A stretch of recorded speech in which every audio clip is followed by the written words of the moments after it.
नमः गुरुभ्यो गुरुपादुकाभ्यो नमः परेभ्यः परपादुकाभ्या आचार्य सिद्धेश्वर पादुकाभ्यो नमोस्तु सीतापति पादुकाभ्या। तुलसी तुलसी सब कहें, तुलसी बन की घास, कृपा भई रघुनाथ की, सो हो गए तुलसीदास। तुलसी वृक्ष न जानिए, गाय न जानिए ढोर, मात पिता गुरु संत मानुष न जानिए, यह सब है नंद किशोर। श्री सीताराम भगवान की, बागेश्वर धाम की, सन्यासी बाबा की, श्रीनाथ जी भगवान की, पूज्य अनंत श्री विभूषित हरित बाबा की, श्री एकलिंगनाथ भगवान की, श्री महाराणा प्रताप जी महाराज की, भक्तिमती माता मां मीराबाई की, मेवाड़ के पागलो राम राम सा, राम राम। कैसे हो? बहुत देर से बैठे हमने सुना है।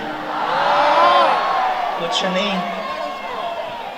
अपने पूर्वज भी तो हिंदू राष्ट्र के लिए कई सालों से इंतजार कर रहे हैं।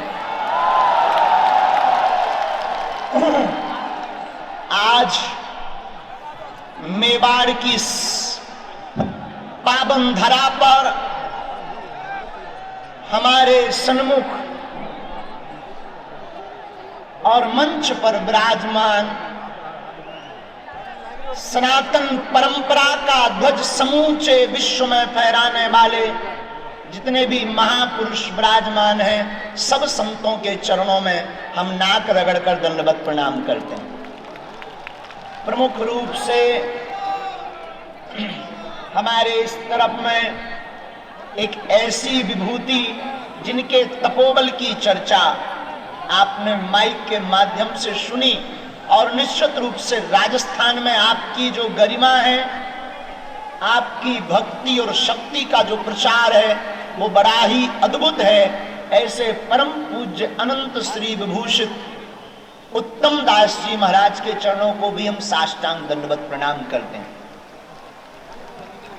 हमारे दाएं भाग में कहते हैं जिसका बड़ा भाई होता है उसके सिर का कोई बाल टेढ़ा नहीं कर पाता। तो बड़ा भाई ऐसा हो जो आयु में भी बढ़े, कथाओं में भी बड़े दिनों से, सामाजिक और आध्यात्मिक ज्ञान में भी बढ़े और सनातन कार्य में भी बढ़े। ऐसा बड़ा भाई जिस भाई को मिल जाए, भला उसका कौन बाल वाका कर सकता है। ऐसे श्रीधाम वृंदावन की पावन धरा के एक ऐसे सनातन धर्म के ध्वजवाहक, जिनको द्वारा किए गए कार्यों से लाखों युवाओं ने कंठ में तुलसी, मस्तक पर स्वस्ति तिलक और मुख पर राधे राधे बोलना पड़ेगा, ऐसा सीखा। ऐसे आचार्य ज्येष्ठ भ्राता के चरणों को भी हम प्रणाम करते हैं।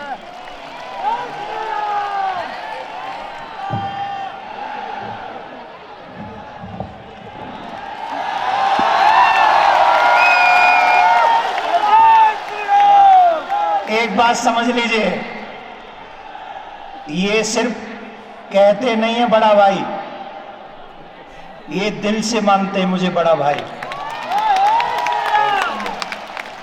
और हाँ, छोटे भाई में और पुत्र में कोई अंतर नहीं होता, और ये कृपा में बहुत ऊपर है। लेकिन याद रखिए, इनका बाल कोई बांका नहीं कर सकता।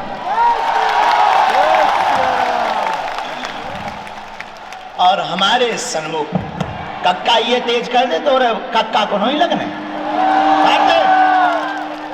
अच्छा जो ले लें हाथ। ये तेज कर, ये बंद कर दे, कहाँ जो लगाए सोफी सी तो होगा अफगानिस्तानी।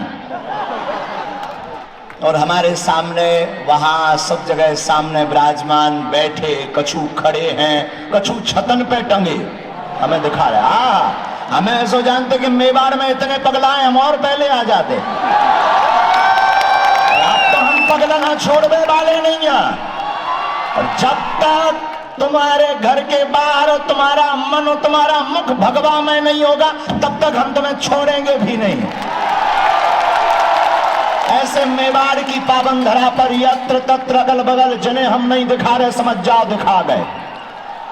हमें सबको दिखा रहा हूं, हम तुम्हें ना दिखा पा रहे हो सो घर आ लियो बाद में। जो जो यहाँ विराजमान सिया राम मैं सब जग जानी, करो प्रणाम जोर जुग पानी। सबको सीताराम मैं मानकर साधु जी, साधु जी, साधु जी, साधु जी, साधु जी। मेवाड़ की ये वो धरा है मेरे पागलों, जहां की माताएं और भाइयों की वीरत्व तो छोड़ो, यहां का तो घोड़ा चेतक भी वीर होता है। ये वो धरा है जहां का घोड़ा तो वीर होता, राम प्रसाद नाम का हाथी भी जहां का वीर होता है। शौर्य पराक्रम वीरता साहस और संस्कृति के संरक्षण का ऐसा क्षेत्र राजस्थान, जिसकी धूम ऐसी मचती है कि बप्पा रावल जैसे महाराजा के सामने अफगानिस्तान बस जाता है, जो हिंदुओं का ही देश कहलाता है।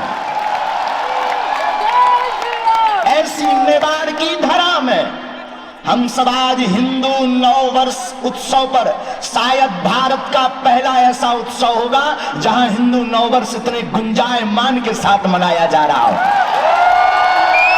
आज भारत की पृथ्वी झूम रही होगी और जितने यहां बैठे इनके पूर्वज खिलखिला रहे होंगे कि धन्य है हमारे वंश में ऐसा हुआ जो हमारी संस्कृति के लिए ललकार रहा है।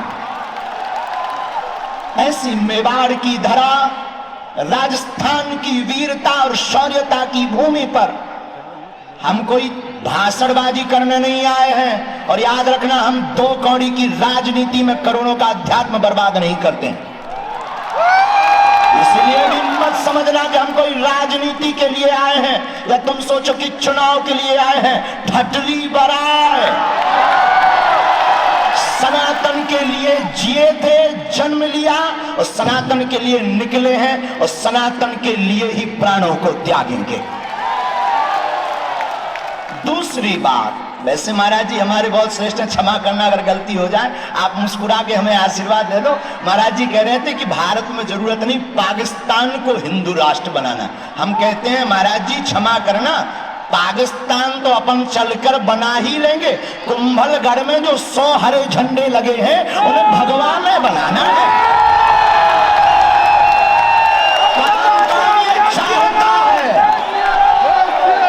जो 100 हरे झंडे कुंभलगढ़ के किला में अंदर लगे लहरा रहे, ये हरों का देश नहीं है, ये भगवान मयों का देश है।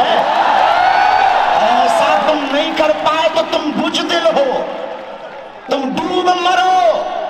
तुम्हारे रहते कोई हरा झंडा फहरा दे, महाराणा प्रताप के किला में, बप्पा रावल के किला में, मीराबाई की भूमि में, महारानी हाड़ी की इस धरा में कोई हरा झंडा फहरा दे। राम का झंडा फहराना चाहिए। महाराज जी कह रहे थे, महाराज जी ने कहा कि चीन चलेंगे। हम महाराज जी से कहते हैं चीन बाद में, पहले कृष्ण जन्मभूमि चलना है। महाराज जी अगर आ गया हो तो अब ही चलो, हम तो तैयार बैठे हो। ठाकुर जी भैया हम आए होते ही वृंदावन से हैं और तुमने भी बाद में रोटी खाई हो, पहले होते अपना बन जान दो। तो ये ऐसी भूमि है राजस्थान। महाराष्ट्र में बहुत रटो, और महाराष्ट्र से रटोगे हम ठटरी बहुत बारी होते एक न कटा। तो ऐसी वीर भूमि है राजस्थान, जहां की वीरता का पराक्रम अद्भुत है। आप लोग धन्य हो, आपका वंश धन्य है, आपके पूर्वज धन्य है, जहां भक्ति और शक्ति की देवी मीराबाई नाचती रही। आज हम एक कथा सुन रहे थे किसी को, और महाराज जी हमें सुनकर बड़ा आनंद आया। और वो कथा ये थी कि महारानी हाड़ी, उनका नाम हाड़ी या हाड़ी, हाड़ी, राजा हाड़ा हुए तो महारानी हाड़ी, हाड़ी वो बड़ी सुंदर थी, बहुत खूबसूरत थी। तो राजा बहुत प्रेम करते थे, इतना प्रेम करते थे कि वो युद्ध करने गए तो चिट्ठियां भेजते थे कि तुम हमें भूल तो नहीं जाओगी, हमारा कुछ हो जाएगा तो तुम बदल तो नहीं जाओगी, और तुम कैसी हो। महारानी को बड़ा विचित्र लगा, धन्य है ये वीर भूमि, धन्य है ये राजस्थान की भूमि। महारानी ने सोचा अगर इनका चित्त हम पर ही रखा रहेगा तो फिर ये युद्ध नहीं करेंगे, ये जीत नहीं पाएंगे। महारानी ने एक सैनिक को बुलाकर एक चिट्ठी लिखी, अपना सिर काट करके रख दिया थाल में, जाकर दे देना राजा को कि तुम घबराओ ना पर युद्ध जीत कर आना, युद्ध हार कर मत आना। और हम तुमसे भी प्रार्थना करते अगर तुम सनातनी हो और तुम्हारे अंदर थोड़ा सा भी खून सनातन का है तो उठो और जाग जाओ, जो 100 हरे झंडे लगे हैं वहां भगवा लगवाओ। और इतना तुम नहीं कर पाए तो गड़बड़ आदमी हो। वैसे राजस्थान का आदमी कमजोर नहीं होता। एक बार पेपर आया, एक राजस्थान के आदमी ने, हमारा चेला है चंगीलाल, आजकल यही रह रहा है उदयपुर में। चंगीलाल चेला ने पेपर दिया, पेपर में आया चुनौती किसे कहते हैं। चंगीलाल ने पेपर के उत्तर में लिखा आगे पढ़िए, दूसरे पेज में लिखा आगे पढ़िए, तीसरे पेज में लिखा आगे पढ़िए, सबसे लास्ट में लिख दिया तेरे बाप में दम हो तो पास करके बता, इसे चुनौती कहते हैं। और ये तजुर्बा सिर्फ राजस्थान में ही मिलता है, कहीं और नहीं मिलता है। तो वीरता की भूमि राजस्थान, ये वो भूमि है जहां पराक्रम छलकता है, ये वो भूमि है जहां भक्ति नाचती है। महलों में पड़ी बन के जोगन चली, मीरा रानी दीवानी कहानी लगी। वो महारानी दीवानी हो गई कृष्ण की, वो रानी भगवान कृष्ण की बाबरी हो गई, और जिसने पूरे मेवाड़ का सम्मान पूरे विश्व पटल पर पहुंचाया। ऐसी महारानी मीरा की भूमि में आज हम सब हिंदू उत्सव की जो समिति है, उनका एक अनूठा प्रयोग, उनका एक नवाचार, उनकी एक नई सोच, उसमें एक नवा विद्यमान कि भारत के सब संत विराजमान हो और उन संतों के बीच लाखों सनातनीय हिंदू राष्ट्र का संकल्प ले बैठे। और कौन कौन हिंदू चाहता है कि ऐसा? चाहते हो कि छुप के बैठ जाओगे, या बुजदिल बन जाओगे, या चले जाओगे? अगर कोई सनातन का विरोध करेगा तो कौन कौन आगे आएगा? बातों में या चमत्कार में या हकीकत में? व्हाट्सएप में या सच में? सच में। केवल नारे लगाने से काम नहीं चलना है, तुम्हें निकलना पड़ेगा। कब? अगले साल? कब? 2 साल बाद? 10 साल बाद? अभी? और माताएं भी कम नहीं है। आपको बताएं, हमारी माताओं, ये वो शौर्य की भूमि है जहां जौहर की प्रथा के बारे में अभी बता रहे थे। ये वो शौर्य भूमि है कि यहाँ की माताएं अग्नि स्नान करती थी। अग्नि स्नान पता है क्यों करती थी? महाराज जी जब मिलेच्छ यहाँ पर आए तो उन्होंने हिंदुओं के साथ बर्बरता की, अत्याचार किया। जितने कमजोर हिंदू थे बलात् आक्रमण किया, और अगर कोई हिंदू स्त्री पवित्रता भंग ना हो जाए इसके लिए मर जाती थी, तो विदेश में एक नेक्रोफीलिया एक गंदी बीमारी कह सकते, जिसे गंदी सोच कह सकते, कि मरे हुए शव के साथ में संसर्ग करते थे। मिलेच्छ मृतक शव से संसर्ग करते थे। संबंध बनाते थे। लेकिन यह महाराष्ट्र की वो माताएं हैं जिन्होंने नेक्रोफिलिया जैसी परिस्थिति से बचने के लिए अग्निदान, अग्नि स्नान करना प्रारंभ किया था कि मरने के बाद हमारा शरीर मिले छू ना पावे। और ये कहीं और नहीं, कहां पर ये है, कहां पर, क्या कहते हैं इसको, जौहर। और ये संकल्प कहां से जागृत हुआ, मेवाड़ से। कहां से जागृत हुआ, मेवाड़ से। ये वो मेवाड़ है। आज हम जब बैठे थे तो सबसे पहले महाराणा प्रताप के वंश के एक युवराज पधारे थे। हमें लगा मानो उनकी ही खुशबू आ रही। और ये वो राजस्थान है, बप्पा रावल, नाग भट्ट और पुलकेशी, इन तीनों राजाओं ने मिलकर के 60,000, एक दो नहीं, 60,000 अरबों की सेना को परास्त किया था और ईरान भेज दिया था।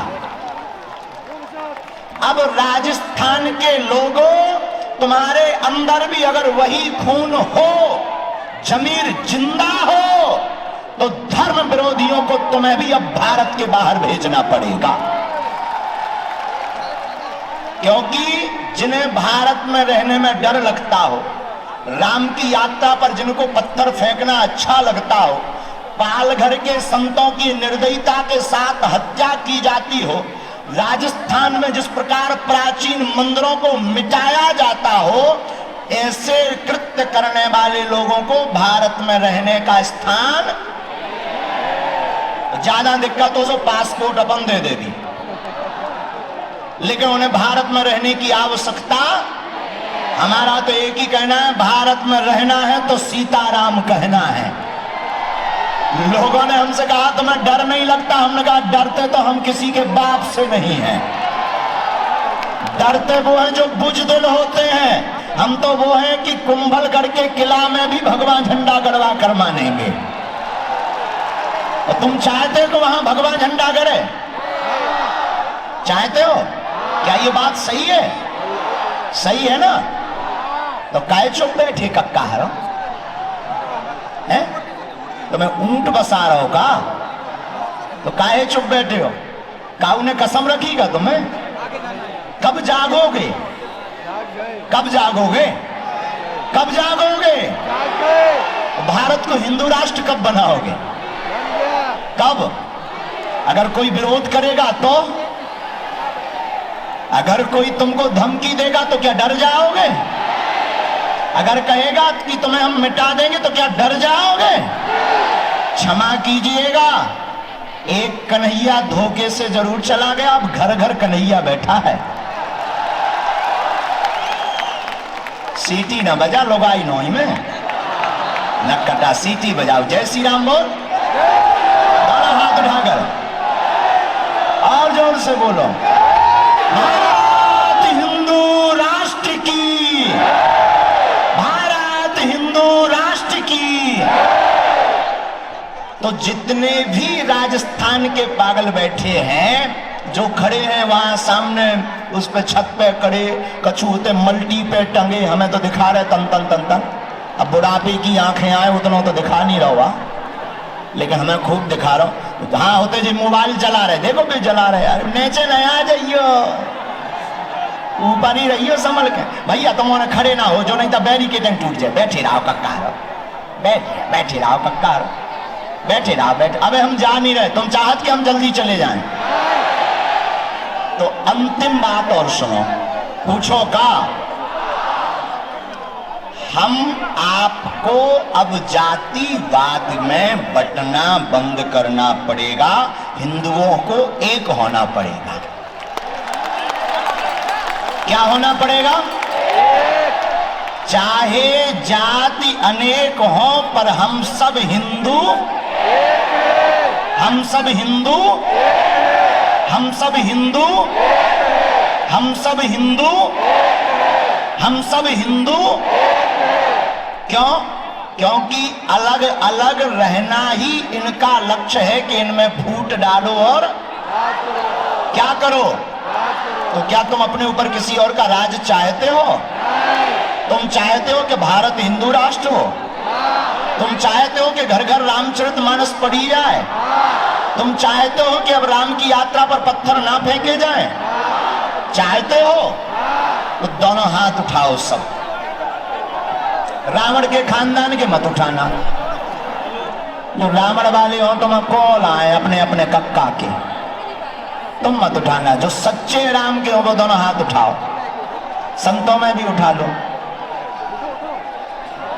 आज कहो, आज नवरात्रि के इस पावन पर्व पर मेवाड़ की भूमि में, उदयपुर नगर में हम सायंकाल यह संकल्प लेते हैं, वचन देते हैं, भगवान श्री सीताराम और हनुमान जी महाराज की शपथ खाकर कहते हैं, आज के बाद हम सब हिंदू एक हैं, जातियों में नहीं बटेंगे, धर्म पर अत्याचार नहीं सहेंगे। हम वचन लेते हैं, भगवान राम, भगवान कृष्ण का